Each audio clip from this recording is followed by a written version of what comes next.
Yo. What it do, YouTube?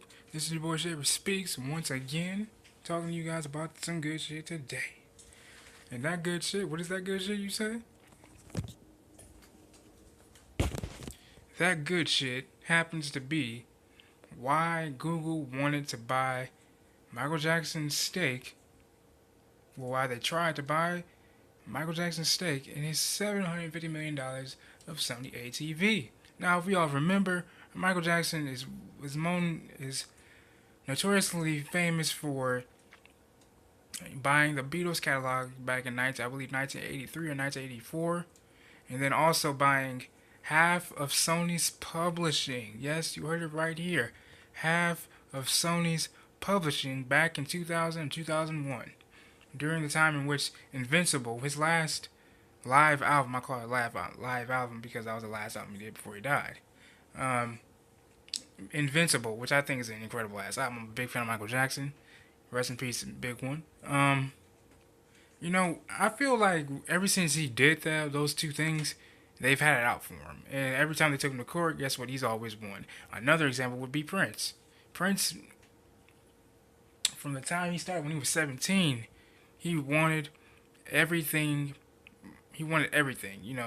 The right to produce his music, the right to promote it, the right to everything, his master tapes, everything. Back when he was 17 years old.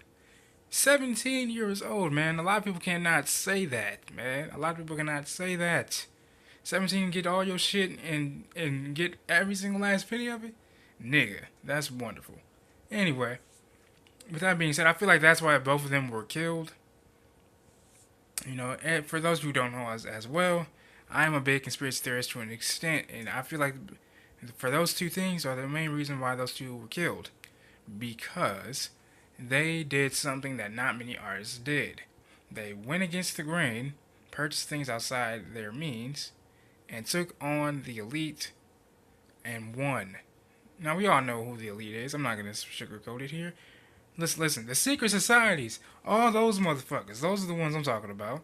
But anyway, I feel like that's why the both of them were killed, because they took on the big dogs and won.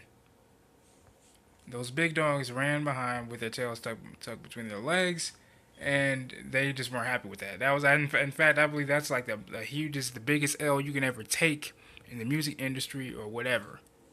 It's right there. It's taking on the little guy and fucking losing. David versus the Goliath. The pen versus the sword. You guys know what I'm getting right here. But you know what?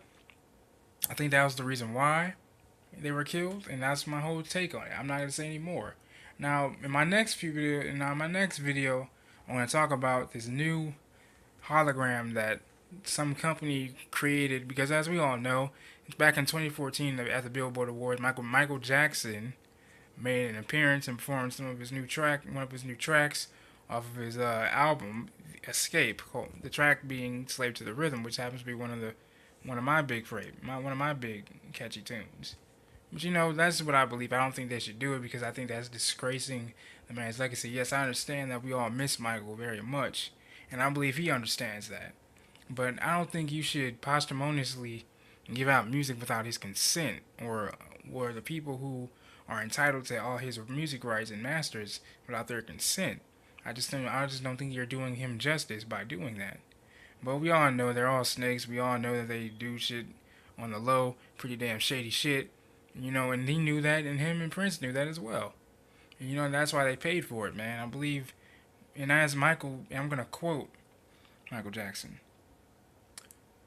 I made the mistake, or I should say we, because both him and Prince did.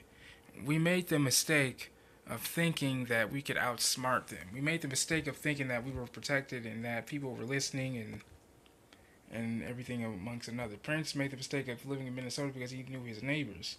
I made this mistake in trusting and believing that the people would understand and wake up, but that's not what happened. And our deaths are a symbol of once you pretty much break your oath or go against the grain or your agreement or choose to not abide by your agreement, you die. You pay with dire consequences. With dire consequences. And that's just what that was, man. This is your boy Shaver Speaks, man. Like this video, subscribe to the channel, and feel free to donate to my channel so I can give you guys more great ass content. One love.